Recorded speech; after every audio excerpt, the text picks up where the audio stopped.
Olá pessoal, aqui é Douglas do Meet. Boa tarde, bom dia, boa tarde, boa noite, conforme o horário que você for assistir esse vídeo, né? Mais um vídeo aqui falando da área esotérica, do Petit Lenormand, do tarô, do mundo esotérico, né? Hoje eu tive num podcast, fazendo um podcast, né, de uma conhecida minha, que me convidou para falar sobre cartomancia, e foi feita uma pergunta que me deixou bastante pensativo e eu achei interessante refletir isso aqui com vocês. Nós, como tarólogos, como cartomantes, como leitores de Lenormand, de baralho cigano, até que ponto nós temos direito de revelar coisas e situações no baralho que sejam perturbadoras ao teu consulente, né?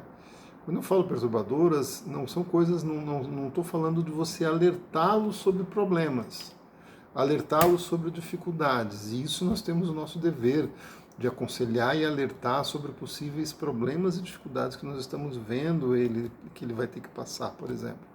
Ele pode tomar uma posição de realmente mudar aquilo com uma atitude, e isso é a nossa função como cartomante, como tarólogo, a gente alertar dessas situações de dificuldades, de problemas que a pessoa vai enfrentar, e ela vai ter que ter força, e o jogo sempre vai trazer um conselho de como lidar com isso.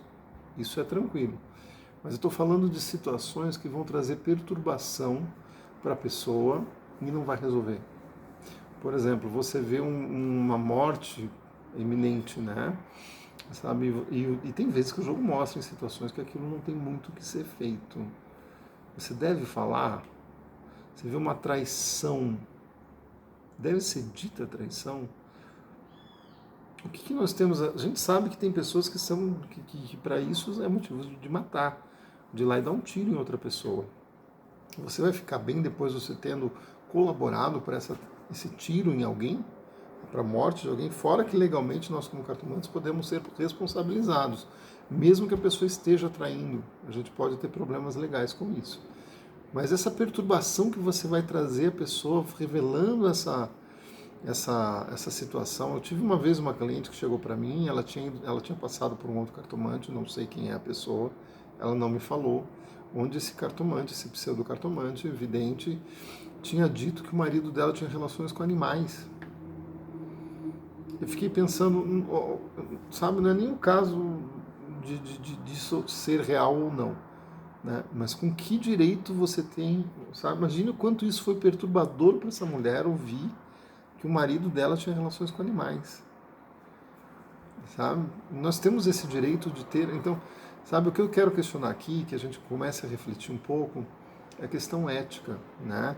A gente sabe que os oráculos são fantásticos e mostram muitas coisas, mas até que ponto nós temos a possibilidade de revelar isso para todo mundo, para as pessoas, e não nos tornamos extremamente fofoqueiros falando da vida alheia, tá? Então isso é uma reflexão que a gente tem que ter. Tem muitos clientes que chegam para mim e falam assim, eu estou interessado numa pessoa, mas ela é casada, eu queria saber a relação dela com o marido.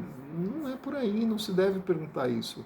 O oráculo não tem essa função de fazer fofoca desse jeito.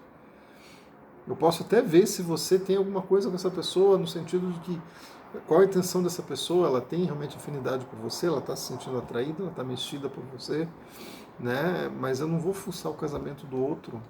Isso é íntimo dos dois. Entendem até que ponto a gente está entrando na intimidade de uma pessoa que não nos diz respeito? E muitas vezes o karma vai cobrar isso da gente. Se a gente entrar nessa intimidade de uma forma que não seja para ajudar, para trazer coisas para o crescimento da pessoa. Tá bom? Vamos refletir um pouquinho sobre isso. Boa semana a todos. Aqui é Douglas Omite.